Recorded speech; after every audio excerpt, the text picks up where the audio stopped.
Hello and welcome back to... It's not the final. It's not the final. Am I making myself emotional? Oh my god. To Red, White and Royal Blue, chapter 15. The last chapter of the book. Yes, we will be getting to Henry's chapter, the special chapter, next week. Don't worry, I will be doing it. I am excited for it. After finishing this, I want anything more I can take, so... Do not worry. Do not worry at all. It will be coming. But we're done, y'all. Well, in approximately an hour, 50 minutes to 2 hours, we will be done with the book in its entirety because I've still got to speak about it. But we're finished. And I'm like, I've said this, I think, 18 different times. It's so bittersweet. This book / series has taken me on a real journey. I've loved every moment of it. And, the movie was fantastic. It brought a heap of people in, and I was very appreciative of that. And we're all and then everyone was telling me to read the book, and I was like, I don't read, but maybe I will, because I loved the movie. And then, I was convinced. I was like, okay, and then I was like, I don't know how to do this, but everyone was very patient, and, we kind of worked this book structure out together, and it's just been a blast. So first of all, thanks for sticking around. It has been fun. I love reading all the comments, seeing people enjoying my thoughts. Maybe they're few and far between sometimes. Sometimes I have good thoughts, sometimes I'm just talking about how cute they are, but I'm glad someone's enjoying. But yeah, this book has been great, and I can't wait to what we go on next. I will be putting It's really hard when I record, because insider scoop, I record these a week before, generally a week before they go out, so, I have time to edit them or figure them out or whatever. So I'm like, oh yeah, the poll will be... But I'm like, I don't know what the future holds or when it's going to be done. So it's hard to say these things. And I should just put them and clip them out. But if anything, usually I'm fairly honest. So this is what you get, this bubbling mess. But yeah, I don't want to start. I don't want to start because I know I'll have to stop. So I'll keep talking. What is about other crap? What is this interesting thing you've got on? I hear the audience asking, so I will have to answer. Now, in this chapter, and we will get to it, we see Alex deciding what to wear to a certain... Again, not spoilers, but everyone's read the book. What he's going to wear to the election night party thing, what he's gonna wear. He couldn't think about suits, and Nora gives him the jacket, and it had the red, white, and blue, and it was and it was cool just seeing that. And I was like, I was thinking about what to wear, because if anyone watches any of my other things, other shows reactions, sometimes I like to, dress in the vibe, the theme. Sometimes I try and do a bit of cosplay. Sometimes I do outfits inspired. Sometimes I just dress to the vibe of what's going on. So you would know I like to. So I was thinking about what to wear to this last react, because it's special. It's the last one. I was like, what should I wear? I was thinking about it. I was trying to figure out. It's do I have anything? Who has anything that is red, white, and blue? It's a lot of vibes going on. And I was like, I have something somewhere. I couldn't remember where it was. I ripped through my wardrobe. I found it. We got red, white, and blue, baby. It's a mesh. So I also have never worn it. I bought it years ago. I've never known how to style it. It's just something I've had. It's horrible that it was in that, it was anyone in one of those young phases where they used to just buy so much stuff for absolutely no reason. I think maybe it was when I got my first proper job, and I was like, oh yeah, I can spend money on stuff. So I was bought this stuff. But it's in my mind, it's an American sort of baseball-y, I don't know, but red, white, and blue, baby. We've got it. We're wearing it. I'm very happy to don it once. I kind of want to take it off because I'm already getting warm, even though it's not providing much. But just know that my spirit is here, and with the book, with the movie, I've tried very valiantly to get the red, white, and blue in for this last recording. But I guess I should just stop stalling. I want to stall more, but we're gonna get into it because we've got a lot of good stuff to cover. Just like so much like important stuff, little cute bits. There's a lot of good stuff in it. Like, I don't know if it's because it's the last chapter and I don't want it to end. It wasn't the craziest chapter. Like, it was beautiful. Do not get me wrong. It wasn't my favorite chapter ever because there have been so many good chapters, but it was a great ending. It fulfilled me and sustained me knowing that was the end. Obviously, I could have another like 4 books in the series, but I was like, yes, I get it. It's the end. It's the end. But, for now, like and subscribe. That would be wonderful. That would be fantastic. Also, I have a Twitter. I made a Twitter because I was like, maybe if y'all want to see anything else that I say or talk about, you can go there. I don't know. I made it. I was like, it'd be fun to just like tweet random things. Sometimes I tweet things early about different, things I've read. Like, I think last week I tweeted like an earlier quote from the chapter that I would like really love. Small things about the content, maybe some personal stuff. If anyone cares, it's there if you'd like to go look at it. Other than that, let's get into chapter 15. So we start nearly 4 weeks later. We got a time skip. Why couldn't they just give us another chapter and give us a time skip? Like, fill us in on what happened because I want more content from them. But they are in near the palace, and Catherine is like the underdog of this story. Like, I have grown so fond of her so quickly. I just love how like she has really like, I don't know, she kind of like popped out of the woodwork, was like, oh, like I feel bad. Like, obviously she had a lot going on and I really empathize with her, but she's like, I feel bad that I haven't been there for my kids for like 5 years. That shit of me. I'm turning this shit around. I am involved. I'm doing all this stuff. I love it. She's taking charge and it's so sweet and it's so great. And she's like fussing over Henry's hair and he's like, I'm kind of not used to it, but it's also like really sweet. And I love it. But they're getting their royal photographs taken, portraits taken, which I think is adorable. Also, like, that's like, obviously from what we saw, it seemed annoying but I was also like, I want a photographer that getting a professional I guess that's like their whole life is getting pictures of stuff. But to a normal commoner, I'm like, I would like someone a professional to take my photo because it would be very fun. But Alex is talking about how, his face will be on all that stuff in the gift shops, like chocolate bars and thongs in Buckingham Palace gift shops. And then he goes, at least it'll be next to Henry's. Ooh, I have to savor all the moments. I have to savor all the moments of them being cute because it's the last time we're going to see it until we read the next chapter. The other chapter, and then until we watch the movie again. But other than that, this is all I've got left until I probably reread this book whenever I'm like sad or something. We have a little, our first excerpt. Everything has become sentimental to me. Does that happen? Can anyone relate with me on this?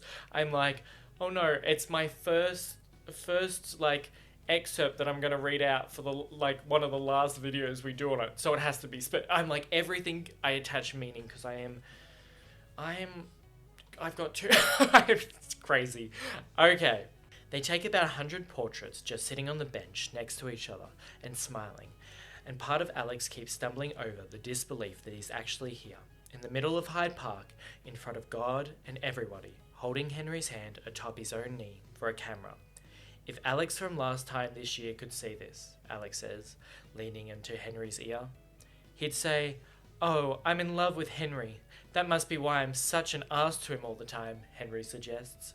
Hey, Alex squawks. And Henry's chuckling at his own joke, and Alex's indignation, one arm coming up around Alex's shoulders. Alex gives onto it and laughs too, full and deep, and that's the last hope for a serious tone for the day gone. The photographer finally cuts it. They're all set loose. Catherine's got a busy day, she says. 3 meetings before an afternoon tea to discuss relocating into the royal residence, more centrally located in London. She's begun taking up more duties than ever.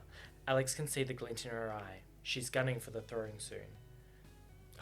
Like, I want her to take over.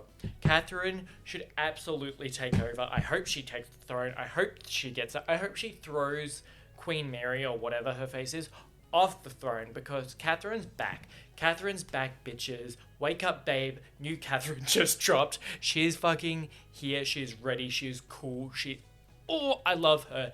I hope she takes the throne, because she's going to be like, we're not doing things the old... well, hopefully. This is my headcanon. Is that what it's called? This is how I write it in my mind. I'm like, she's taken over. She's doing what she wants. She's making everyone cool and fine with it. Fuck the old people. We're spreading love. We're putting in an era of love. We're in our lover era currently. And I don't know. I think she'd just be so cool as queen. I don't know. She's become like a real favorite. She has like a real soft spot in my heart. I love how much she's like powered through for Henry over the last couple of chapters, and that will forever mean everything to me. I love it so much. So then we get to go back. We get to meet up with Bee, see how she's doing. She's setting up for a fundraiser. They're like complaining about their mum, but it's also like Catherine, and it's like cute because they're like, she's doing too much. Like she's trying to jam all that like missed time in, but also like it's nice she's trying really hard. Bee and Henry both had October as busy as their mothers. There were a lot of decisions to be made in that first week. Would they ignore the revelation about Bee in the emails? No. Would Henry be forced to enlist after all? After days of deliberation? No. And above all, how could all this be made into a positive? The solution had been one Bee and Henry came up with together.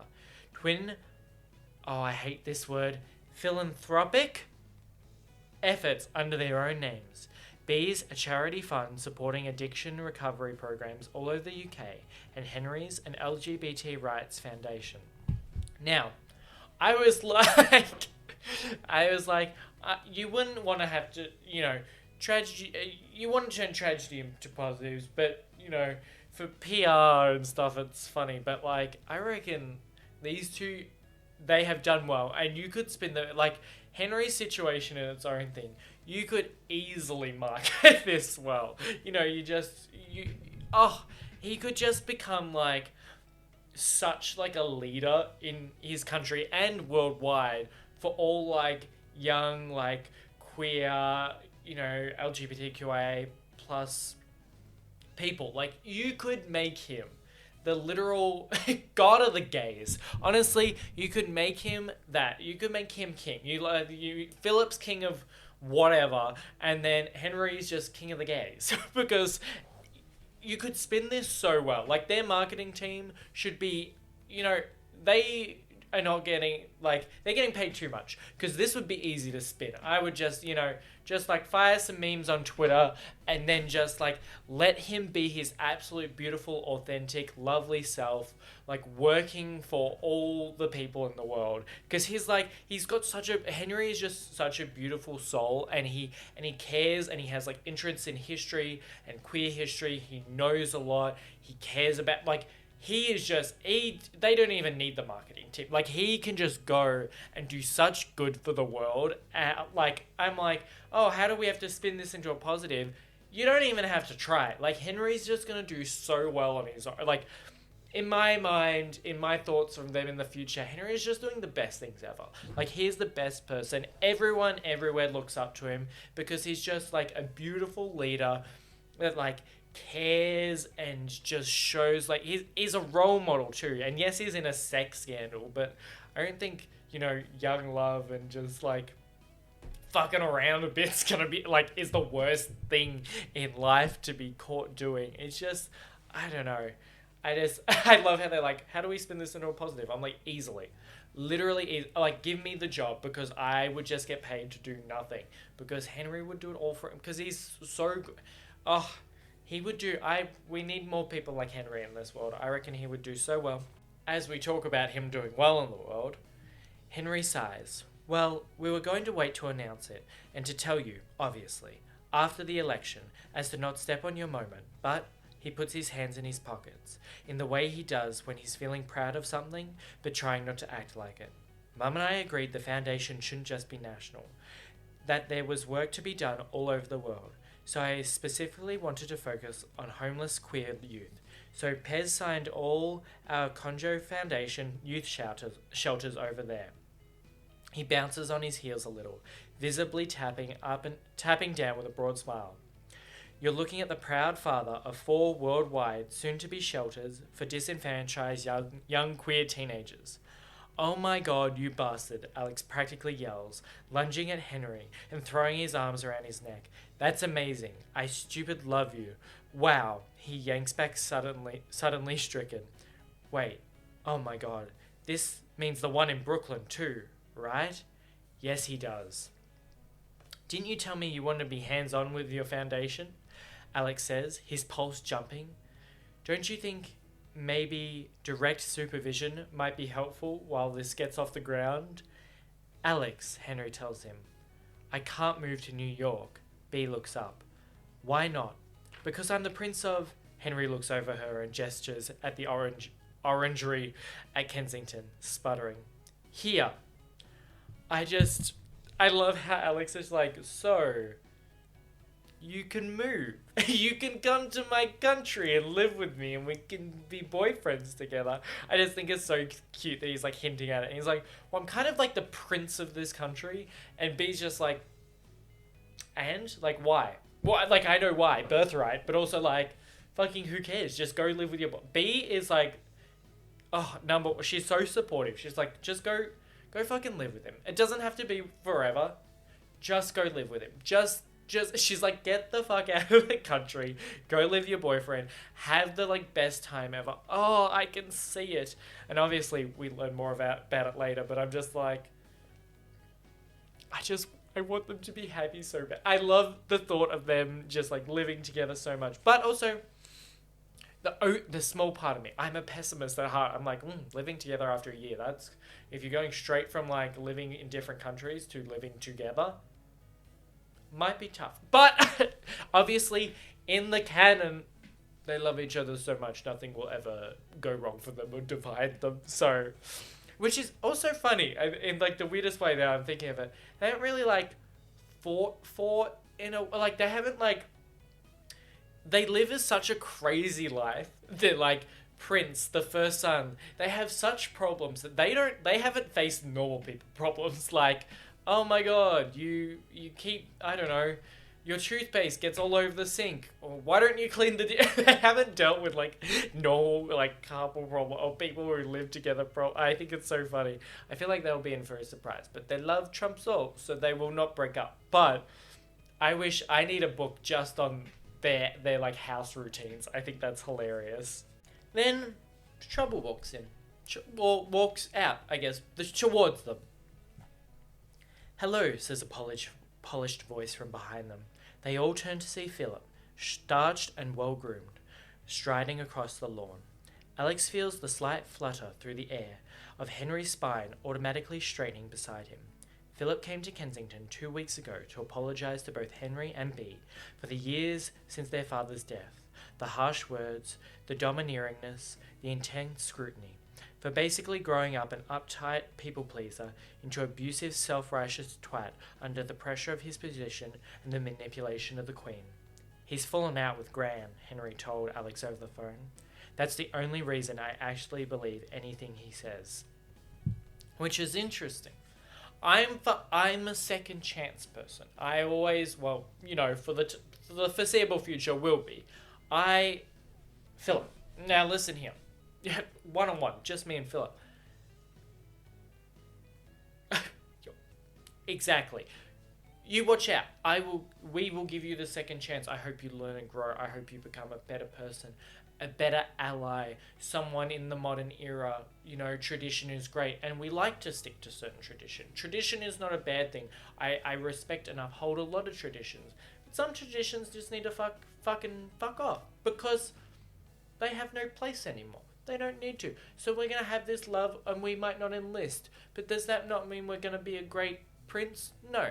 So, Philip, we want you to get better. Maybe it'll be healthier for you also to abandon a couple of the dumb traditions, because everyone wants to live an old beautiful life. So like, take some stress off, fuck over some of the traditions, be nice to your siblings and the people of your country, and yes, second chance, great. I'm happy that you're what was it? Manipulated by the Queen. I like that they said, like, I do enjoy that a part of it is, the pressure from his position, which would be immense, and having the Queen staring down at your back, being the oldest. It would be rough. I can see that in my mind. So I'm happy he's stepping over to the good side. All right, Philip clears his throat. Henry, Alex, portraits go all right? Henry blinks. Clearly startled, Philip would ask. Alex has enough diplomatic instincts to keep his mouth shut. Yeah, Henry says. Yeah, it's alright. A bit awkward, just having to sit there for ages. Oh, I remember, Philip says. When Maisie and I did our first ones, I had this horrible rash on my ass from some idiotic poison oak prank one of my uni friends had played on me that week. And it was all I could do to hold still and not rip my trousers off in the middle of Buckingham, much less try and take a nice photo. I thought she was going to murder me. Here's hoping yours turns out better. He chuckled a little awkwardly, clearly trying to bond with them. Alex scratches his nose. Well, anyway, good luck, B. Philip walks off, hands in his pockets. All three of them watch his retreating back until he starts to disappear behind the tall hedges. I like that he's trying. It shows he is trying for growth. Clearly trying to bond with them. Trying to crack a joke, just doing what he can to maybe start mending that relationship with his brother. Because mending and forgiving doesn't ever have to happen. You don't always have to let go. You don't always have to forgive. But for people that are willing, and I reckon Henry is a beautiful soul that I think there'll be a lot of time and healing that needs to be done there. But I feel like I can imagine Henry would. And I reckon if Philip keeps actually trying, he can get there. Because admitting what he's done is wrong is good. And now it's just Philip has to just be a good, decent human towards Henry. And then in his own time, I think they could have a better relationship. And I feel like it would be nice for Henry to have that. So I like that at least we're seeing Philip trying. That's all I can ask, Philip. And if you fuck Henry over again, I will personally, erase you from history. I will take you out, even though you don't actually exist.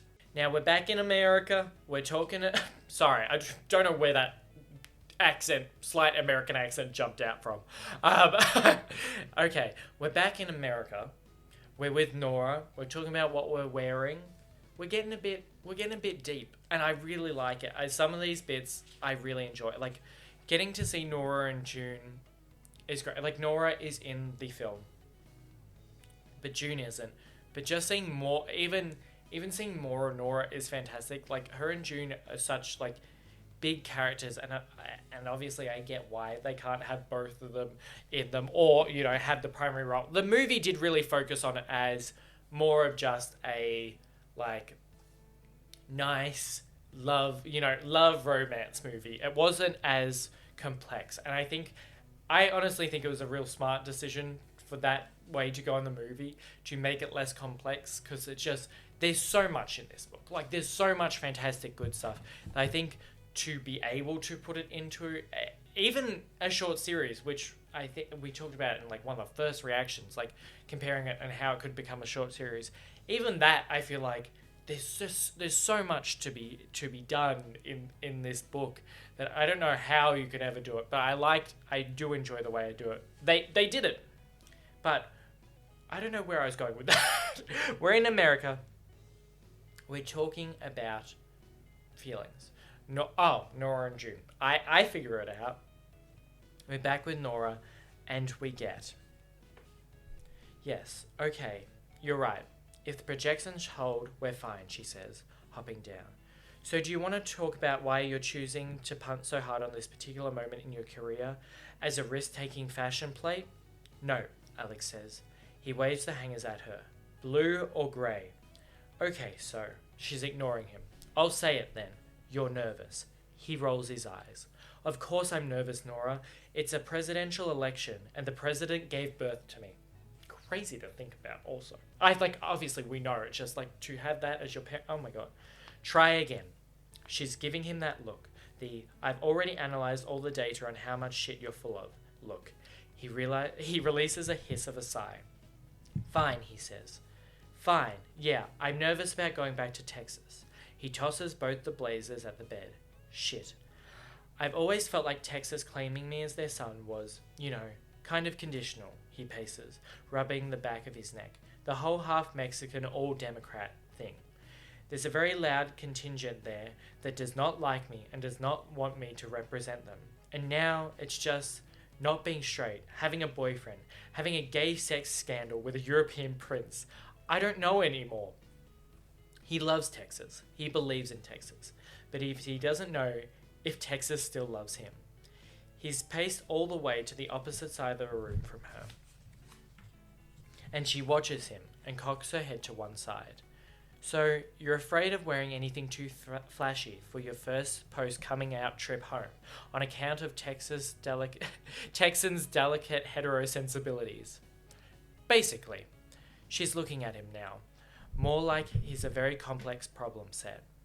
Have you looked at our polling on you in Texas since September? Alex swallows. No, He scrubs his face with one hand. The thought, stresses me out. I keep meaning to look at the numbers, and then I just shut down. Nora's face softens, but she doesn't move closer yet, giving him space. Alex, you could have asked me. They're not bad. He bites his lip. They're not? Alex, our base in Texas hasn't shifted on you since September at all. If anything, they like you more. A lot of the undecideds are pissed off Richards came after a Texas kid. You're really fine. Oh. Alex exhales a shaky breath, running one hand through his hair. He starts to pace back, away from the door, which he realizes he's gravitated near some fight-or-flight reflex. Okay. He sits down heavily on the bed. Nora sits gingerly next to him, and when he looks at her, she's got that sharpness to her eye, like she does when she's practically reading his mind. Look, I'm not good at the whole, tactful, emotional communication thing, but, June's not here, so I'm gonna fucking give it a go, she presses on. I don't think this is about Texas. You were recently fucking traumatized in a big way, and now you're scared of doing or saying the kind of stuff you actually like and want to because you don't want to draw any more attention to yourself. Alex almost wants to laugh. Nora is like Henry sometimes, in that she can cut right down to the truth of things, but Henry deals in heart and Nora deals in facts. It takes her razor's edge, sometimes, to get him to pull his head out of his ass. Well, yeah. That's probably part of it, he agrees. I know I need to start rehabilitating my image if I want the chance in politics. But a part of me is really? Right now? Why? It's weird. My whole life, I was hanging on to this imaginary future person I was gonna be. The plan, graduation, campaigns, staffers, Congress, that was it. Straight into the game. I was gonna be the person who could do that, who wanted that. And now, here I am. The person I become is not that person. Nora nudges their shoulders together. But do you like him?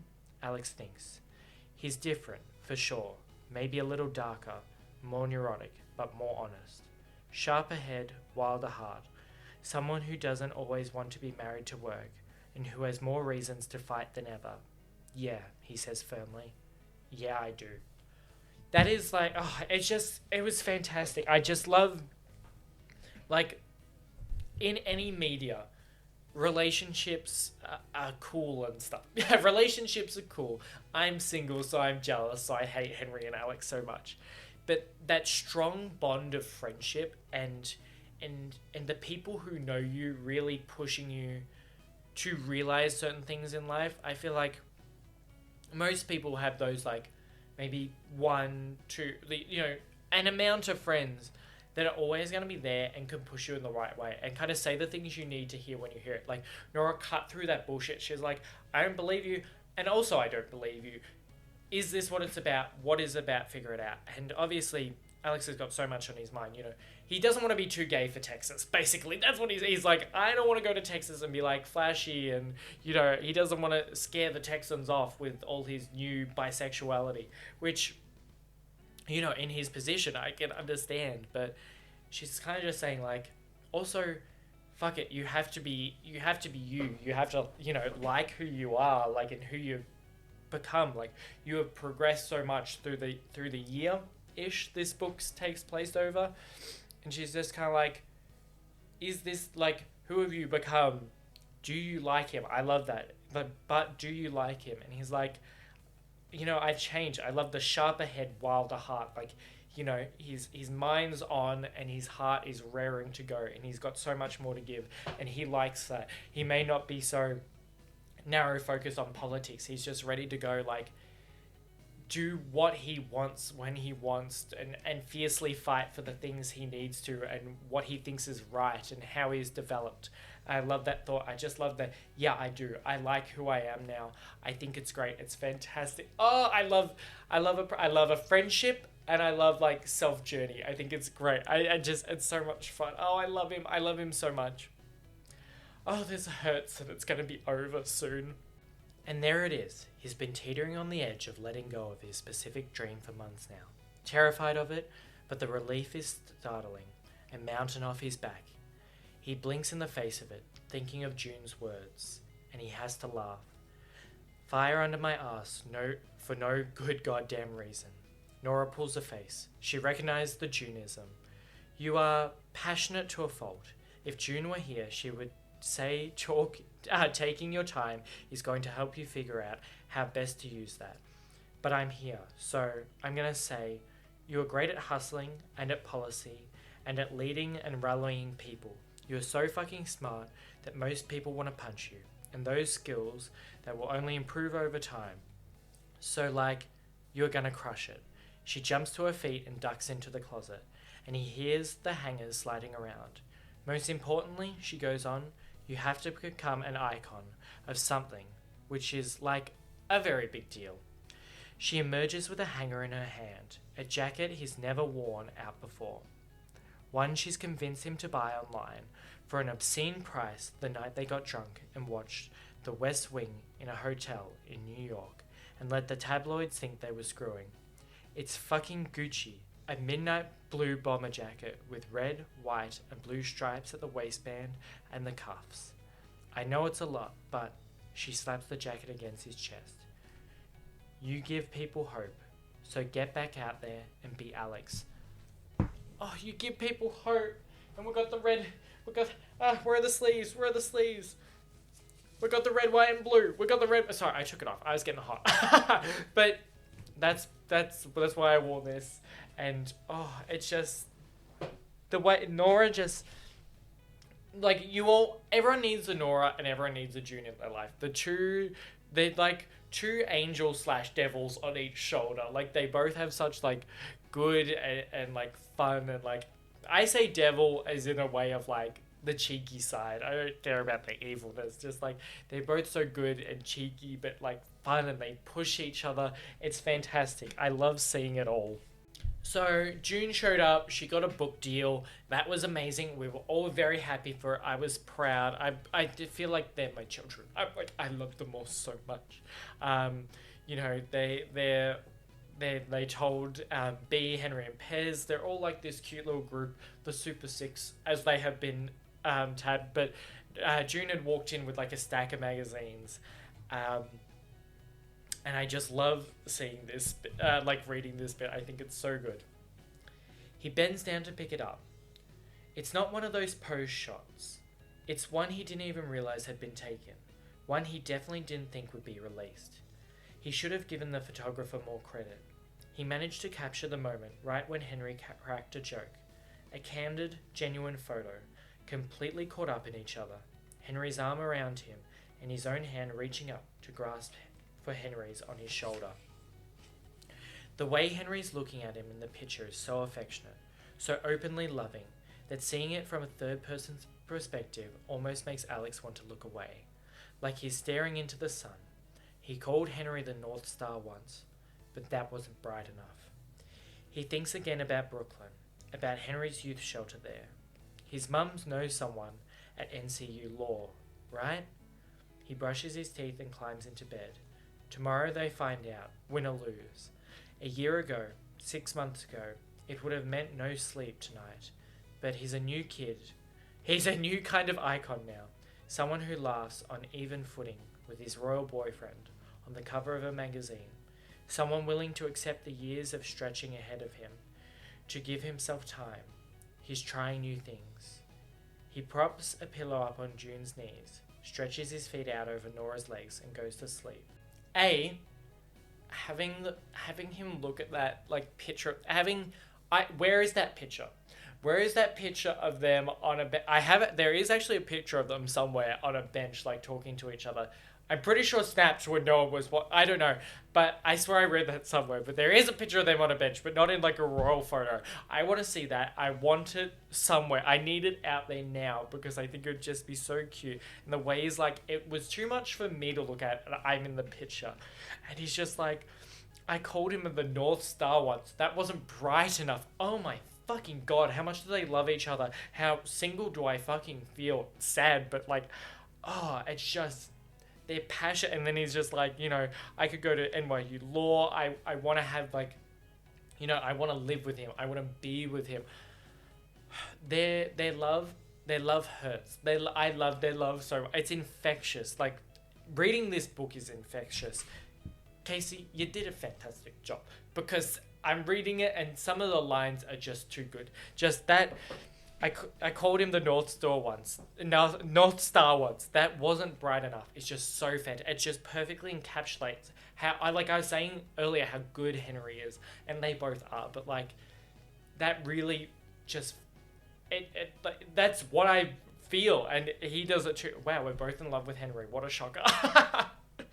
But we start to move on because we've got the debate. We've got the debate going. Oh, not the debate. What am I talking about? The voting. The final stretch. The voting and the election. The election? I'm so bad at politics. So forgive me for anything that I say that is about the politics and is wrong because I don't even know my own country's politics that well. Politics confuses me, let alone Americans. Oh, that makes no sense to me in the slightest. From here on out, we got a lot of reading to do.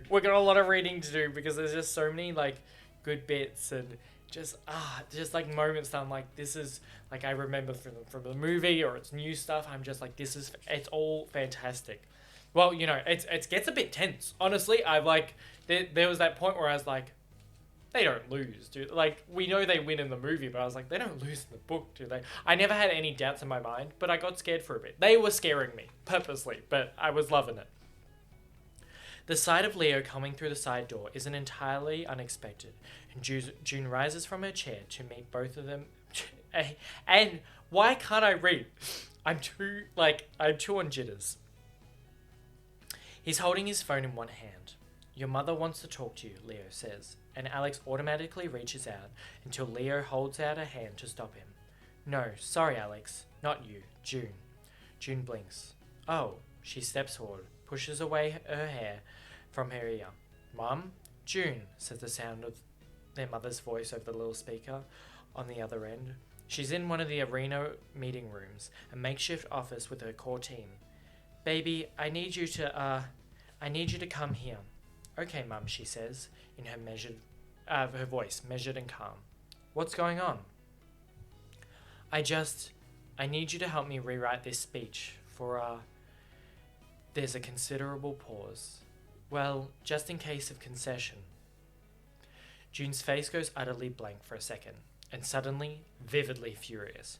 No, she says, and she grabs Leo by the forearm so she can talk directly into the speaker. No, I'm not going to do that, because you're not going to lose. Do you hear me? You're not losing. we're not fucking do this. We're gonna fucking do this for 4 more years. All of us. I'm not writing you a goddamn concession speech. Ever. There's another pause across the line, and Alex can picture their mother in her little makeshift situation room upstairs, glasses on, high heels still in the suitcase, staring at the screens, hoping and trying and praying. President Mum. Okay, she says evenly. Okay. Alex, do you think you could get up and say something for the crowd? Yeah, sure, Mum, he says. He clears his throat, and it comes out as strong as hers the second time. Of course. A third pause. Then, God, I love you both so much. Just, how much, emotion you would have in that sort of situation. Just, your mum is just, who's president, is just, I think I might lose. You'd be crushed. And I love that June didn't even for a second back down. She's like, no, I'm not doing that. We're winning. Don't even say that. Don't even start. She's like, we're winning. You're winning. Keep your shit together, Mum. That's what she was giving. Keep your absolute shit together. We're getting through this and we're winning. And I just love that, her and Nora just have this, boost that gives everyone else confidence and they push everyone, and it's just fantastic. He turns helplessly to June. What do I say? A little bit. Ain't no time for me to write you anything, she tells him. You're a leader. Go lead. You got this. Oh God. Confidence. He looks down at the cuffs on his jacket again. The red, white, and blue. Be Alex, Nora said when she handed it to him. Be Alex. Alex is 2 words that told a few million kids across America that they weren't alone.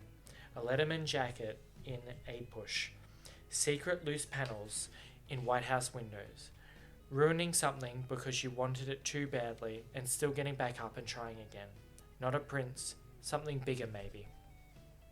Zara, he says. Did they call Texas yet? No, she says.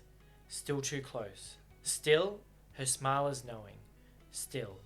The spotlight is almost blinding when he walks out. And he knows something. Deep down in his heart, they still haven't called Texas. Hey, y'all. Hey, y'all. Too much? I'll turn it back. Hey, y'all, he says to the crowd. His hand squeezes the microphone, but it's steady. I'm Alex, your first son. The hometown crowd goes wild, and Alex grins and means it. He leads into it. When he says what he says next, he intends to believe it. You know what's crazy, right? Anderson Cooper is on CNN saying Texas is too close to call. Too close to call. You all may not know this about me, but I'm kind of a history nerd. So I tell you, the last time Texas was too close to call was 1976. In 1976, we went blue. It was Jimmy Carter in the wake of Watergate. He barely squeezed out 51% of our vote, and we helped him beat Gerald Ford for the presidency. Now I'm standing here, and I'm thinking about it. A reliable, hard-working, honest Southern Democrat versus corruption, the maliciousness and hate, and one big state full of honest people, sick as hell of being lied to. The crowd absolutely loses it, and Alex almost laughs. He raises his voice to the microphone, speaks up over the sound of cheers and applause, and boots stomping on the floor of the hall. Well, it sounds a little familiar to me, is all. So what do y'all think, Texas? Are we gonna make history repeat itself tonight? The roar says it all. Alex yells with them. Lets the sound carry him off stage. Lets it wrap around his heart and squeeze back in the blood that's drained out of it all night. The second he steps backstage, there's one hand on his back. The achingly familiar gravity of someone else's body re-entering the space before it even touches his. A clean, familiar scent, light in the air between. That was brilliant, Henry says, smiling. In the flesh, finally. He's gorgeous, in a navy blue suit and a tie that upon closer inspection is patterned with little yellow roses. Your tie! Oh yes, he says. Yellow rose of Texas, is it? I read that was a thing. I thought it might be good luck. All at once, Alex is in love all over again. He wraps the tie once around the back of his hand and reels Henry in, and kisses him like he never has to stop, which he remembers, and laughs into Henry's mouth. He doesn't. If he's talking about who he is, he wishes he'd been someone smart enough to have done this last year. He wouldn't have made Henry banish himself to a bunch of frozen shrubbery, and he wouldn't have just stood there while Henry gave him the most important kiss of his life. It would have been like this.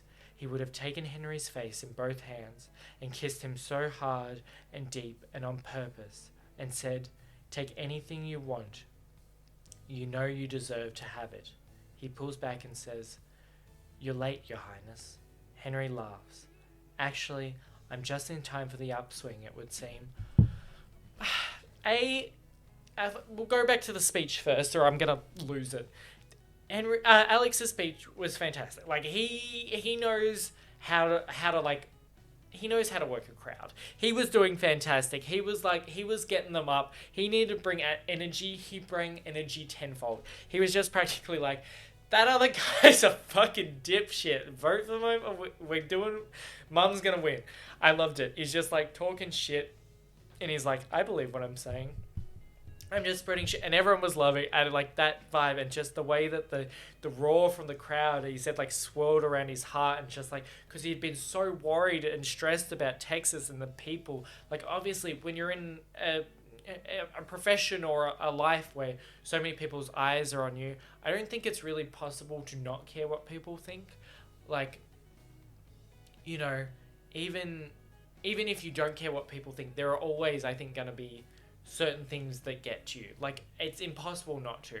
Even if you're not in, you know, in a position where a lot of eyes are on you, even if you're just, you know, a person with, you know, that interacts with people, people are always going to, like, things other people say are always going to get you, no matter who you are, no matter what life you're in. But I love that, he said it swirled around his heart, like he was back. He felt like he was back and accepted in Texas. And obviously, like, there's going to be all the shit people in any state, in any country that doesn't like you. But to be in that, and for him to feel like whole and at home again, it just was so nice. Then Henry showed up and he's wearing his tie with the roses, and he's like, I thought it would be good luck. And he's like, fuck, I should have loved this man for the first second he kissed me. I should have been aware of myself. Why did I hate him so much when I actually loved him in our first kiss? But then we wouldn't have got this amazing story from enemies to lovers. But, I just love them. I love them so much. Take a shot every time I say I love them. Don't actually drink responsibly and you would be in trouble.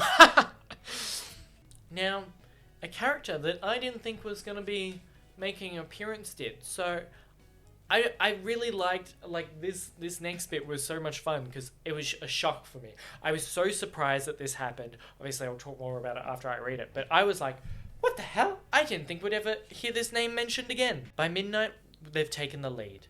And it does finally feel like a party. Even if they're not out of the woods yet. Drinks are flowing, voices are loud. The crowd on the other side of the partition is electric. Gloria Estefan wailing through the sound system feels fitting again. Not a stabbing, sick irony at a funeral. Across the room, Henry's with June, making a gesture at her hair, and she turns and lets him fix a piece of her braid that came loose earlier in a fit of anxiety. Alex is so busy watching them, his two favourite people. He doesn't notice another person in his path until he collides with them headfirst, spilling their drink and almost sending them both stumbling onto a massive victory cake on the buffet table. That would have been hilarious. Jesus, sorry, he says, immediately reaching for the pile of napkins. If you knock over another expensive cake, he says in an extremely familiar, whiskey-warm drawl, I'm pretty sure your mum is going to disinherit you. He turns to see Liam, almost the same as he remembers. Tall, broad-shouldered, sweet-faced, scruffy. He's so mad he has a specific type of dude, and he never even noticed it for so long. Oh my god, you came! Of course I did, Liam said, grinning. Beside him, there's a cute guy grinning too. I mean, it kind of seemed like the Secret Service were going to come requisition me from my apartment if I didn't. Alex laughs. Look, the presidency hasn't changed me that much. I'm still as aggressive a party instigator as I ever was. I'd be disappointed if you weren't, man. They both grin. And God, on tonight of all nights, it's good to see him. Good to clear the air. Good to stand next to someone outside of family who knew him before all this. A week after he got outed, Liam texted him. 1. I wish we hadn't been such dumb assholes back then, so we could both have helped each other out with stuff. 2. Just so you know, a reporter from some right-wing website called me yesterday to ask me about my history with you. I told him to go fuck himself. I thought you'd want to know. We love Liam. I was a bit on the fence last time because, I don't know, it really like changes your perspective when you finish the book. But, or when you get all the context. Because last time he like showed up, he was like, I know I was gay. I have a life now. I'm drinking champagne. Bitch, bye. Like, that's how I read it. Like, obviously, maybe I should, reread it and figure it out. But in the moment, I was like, he's a bit standoffish, to be honest. I was like, I ain't vibing that. And then I saw some comments were like, oh, we love Liam. I was like, yeah, sure. I'll agree. I was like, you know better than I do. I was like, maybe I misread. But I just felt very, like, strange about it. I probably read it wrong, honestly, with me, that's probably how it happened. But I was just like, oh, like, really? Like, okay, Liam. But this, I feel like, look, from this and knowing this, I look back at it, I'm like, Liam was dealing with things, and then their friendship had, like, cracked or separated, and he was probably going through a lot, and hearing, like, from someone that you had that, like, intimacy with so long ago is probably very like awkward and tough, especially like I think Liam knowing who he was, like knowing he was gay, knowing himself more earlier than Alex was probably really hard on him, because he probably had like developed feelings where like Alex didn't really got what was going on. Alex was doing the it ain't go bro thing. Like that's how I imagine it. So obviously now I'm like, oh Liam, I get it. I'm sorry. All my Luna last week it was Luna apologies. Today is Liam apologies. Liam, I'm sorry. But I just like that he's like, that reporter, fuck off. Also, like, I wish we could have like been different. Everyone, like, I think everyone looks back on different things like I wish we could have been different and things could have happened different with different like friends and people through your life. I don't know. I was like, Liam, I love you. Liam, you're in the good books. It was, Luna's back in the good books. Philip's getting there. Where, he's on his way. Liam's in the good books. Catherine's in the good. Everyone's jumping sides. I'm loving it. Queen Mary, you are not allowed. You will never be allowed. I don't like you. Don't like you at all. Stay in the bad books. We don't care. Catherine is taking your position real soon. Real soon. So now we get to the last moments of this election. A couple of different paragraphs to cut it a bit, to chop out some stuff. Okay, Nora says. She shakes out her hands. So right now, we can get over 270 with Texas or Nevada and Alaska combined. Richard has to get all 3 of those, so nobody is out of the game yet. So we have to get Texas now, not unless they call Nevada, Nora says, which never happens this early. She barely has time to finish before Anderson Cooper is back on screen with breaking news.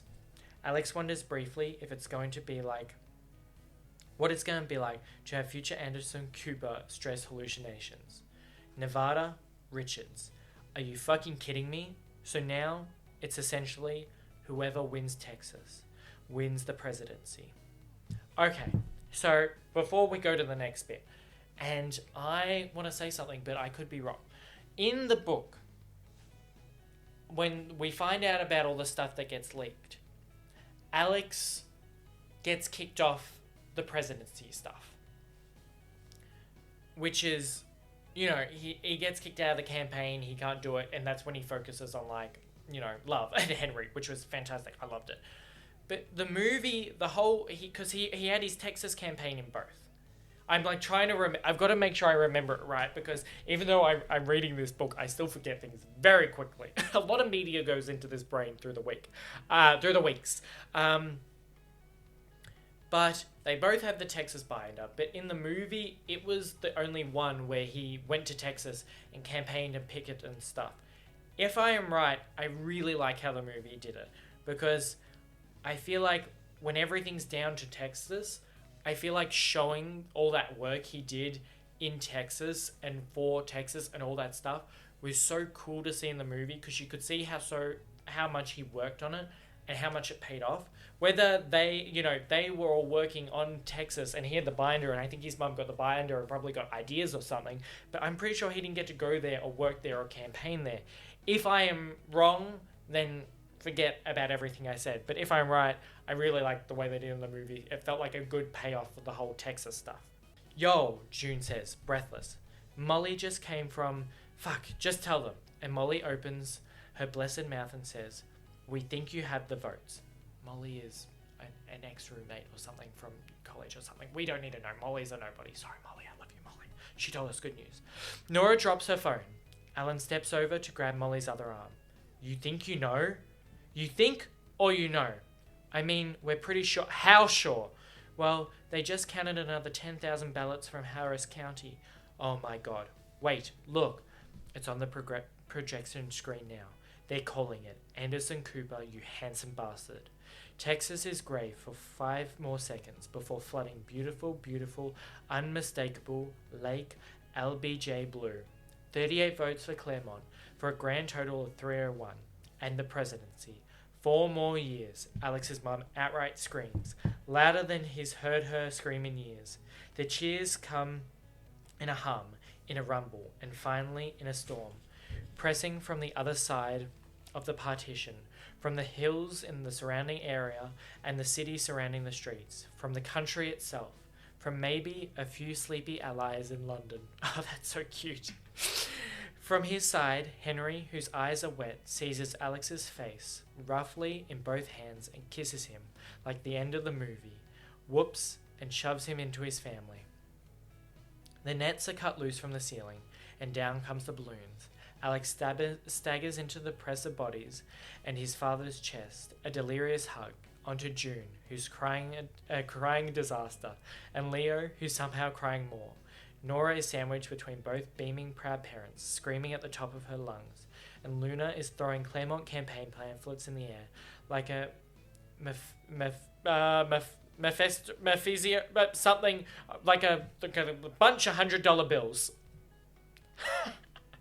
He sees Cash severely testing the weight limits of the venue chairs by dancing on one, and Amy raving around her phone so her wife can see it all over FaceTime, and Zara and Chan aggressively making out against a giant stack of Claremont Holleran 2020 yard signs.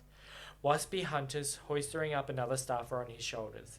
Liam and Spencer raising their beers into toast, and hundreds of campaign staffers and volunteers crying and shouting in disbelief and joy. They did it. They did it. The Lametta long shot and long-awaited Blue Texas. The crowd pushes him back onto Henry's chest, and after absolutely everything, all the emails and texts, and months on the road, and secret rendezvous and nights of wanting, and whole accidentally falling in love with your sworn enemy at the absolute worst possible time thing, they made it. Alex said they would. He promised. Henry's smiling so wide and bright that Alex thinks his heart's going to break, trying to hold and seize the entire moment, the completeness of it, 1,000 years of history swelling inside his ribcage. I need to tell you something, Henry says, breathless. Alex pulls back. I bought a brownstone in Brooklyn. Alex's mouth falls open. You didn't. I did. I'm pretty sure that means like an apartment, right? Like, yeah, like, a place. For a fraction of a second, the whole crystallized life flashes into view. A next term, no elections left to win, a schedule packed with classes, and Henry, smiling from the pillow next to him in the grey light of Brooklyn. In the grey light of Brooklyn morning. It drops right onto the well of his chest and spreads like how hope spreads. It's a good thing everyone else was already crying. Okay, people, says Zara's voice through the rush of blood and love and adrenaline and noise in his ears. Her mascara is streaming, her lipstick smeared across her chin. Beside her, he can hear his mother on the phone, with one finger jammed to her ear, taking Richard's concession call. Victory speech in 15. Places, let's go. Alex finds himself shuffled sideways, through the crowd and over to a little corral near the stage, behind the curtains, when his mother is on stage, and Leo, and Mike and his wife, and Nora and her parents, and June and their dad. Alex strides on after them, waving into the white glow of the spotlight, shouting a jumble of languages onto the noise. He's so caught up that he doesn't realize at first Henry isn't at his side. He turns back to see him hovering in the wings, just behind the curtain, always hesitant to step on anyone's moment. That's not going to fly anymore. His family, he's part of it all now. Headlines and oil paintings and pages in the Liberty of Congress, etched right alongside, and he's part of them. Goddamn forever. Come on, Alex yells, waving him over. Henry spares a second to look panicked before he tipped his chin up, buttoning his suit jacket and stepped onto the stage. He gravitates to Alex's side, beaming. Alex throws one arm around him and the other around June. Nora presses in at June's other side. The president, Alan Claremont, steps up to the podium. I'm not going to read her... yes, no, I will read her speech. Her speech was fantastic. I was like, no, I won't do it. Why wouldn't I do it? We'll talk about it. I'm flustered because the more we're getting through it, the more we're near the end. And I'm just like, I'm feeling that the way he's just like, we win and everyone's like so happy. And, he's reflecting on everything and they're both grown up so much. And he's also just like, oh, why aren't you coming up with me on stage? You are my everything and my forever. You come up here. You're a part of me. We are together. We are in love. We love each other. This is a forever thing. You are my family. I love you. I love it all so much. I love them. Wow. I've become a real super fan. I saw a couple of comments. Again, thank you everyone for comments. I love them. I read them all. But I saw a couple that were like, it's great seeing you like go from like not knowing anything, watching the movie, reading the book, and then becoming an absolute like fan of this. I'm like, yes, it has been such a fun journey for me personally. I was like, not knowing anything about it, just hearing my one friend who read this book before the movie came out and recommending it to me. I was like, I probably won't read the book, but I'll watch the movie. I remember even like we were at dinner once and she loves this book so much and I googled the characters' names to like talk about them to pretend I knew what I was talking about to like annoy her. And now being here, being an absolute like such a big fan of like this book and the movie and just everything about it as a whole, I've been on my own journey. Henry, Alex and me, 3 guys just like going on journeys, having a great time. But we get to the speech. Do I have to read this bit? Oh, excerpt. President Alan Claremont's victory address from Austin, Texas, November 3rd, 2020. It's an excerpt. I was wondering, I was like, the speech is kind of small. Now that I actually like do the reread, I'm like, no wonder. 4 years ago, in 2016, we stood at the precipice as a nation. There were those who would have seen us stumble backwards onto hatred and vitriol and prejudice, who wanted to reignite old embers of division within our country's very soul. You looked them square in the eye and said, no, we won't. You voted instead for a woman and a family with Texas dirt under their shoes, who would lead you into 4 years of progress, of carrying on a legacy of hope and change. And tonight, you did it again. You chose me, and I humbly, humbly thank you. And my family thanks you too. My family, made up of children of immigrants, people who love in defiance of expectations or commendation, of women determined never to back down from what's right, a braid of histories that stands for the future of America. My family, your first family, we intend to do everything we can for the next 4 years and the years beyond to continue making you proud. Oh, that gets just like the made up of people who love in defiance of expectations. Just the way she loves her kid and his boyfriend so much, and her daughter and her ex-husband. Just she's a beautiful person, and really the person you like. You need. She's the person you need. She's the person we deserve. But honestly, Claremont for real world president, get Uma Thurman up there and elect her president. So now we have the last 2 pages. Really, I'm gonna read it all out. I thought about it, but I was like, no, I have to read it all out, and then we're done. Well, we're doing Henry's chapter, of course. We're doing Henry's chapter, but God, We're gonna we're gonna get into it. We're gonna do. I'm gonna do it. I'm telling myself. This is not even. This is just me trying to tell myself to do it. I don't want it to end. The second round of confetti is still falling when Alex grabs Henry by the hand and says, "Follow me." Everyone's too busy celebrating or doing interviews to see them slip out the back door. He trades Liam and Spencer the promise of a six-pack for their bikes, and Henry doesn't ask questions, just kicks the stand out and disappears into the night behind him. Austin feels different somehow, but it hasn't changed. Not really. Austin is dried flowers from a homecoming corsage in a bowl by the cordless phone, the washed-out bricks, and the rec centre where he tutored kids after school. A beer bummed off a stranger on a spill of the Barton Creek Greenbelt. The nopals, the hipster cold brews. It's weird. It's a weird singular constant. The hook in his heart that keeps tugging him back to earth his whole life. Maybe it's just he's different. They cross the bridge into downtown. The grey grids intersect Lavassa.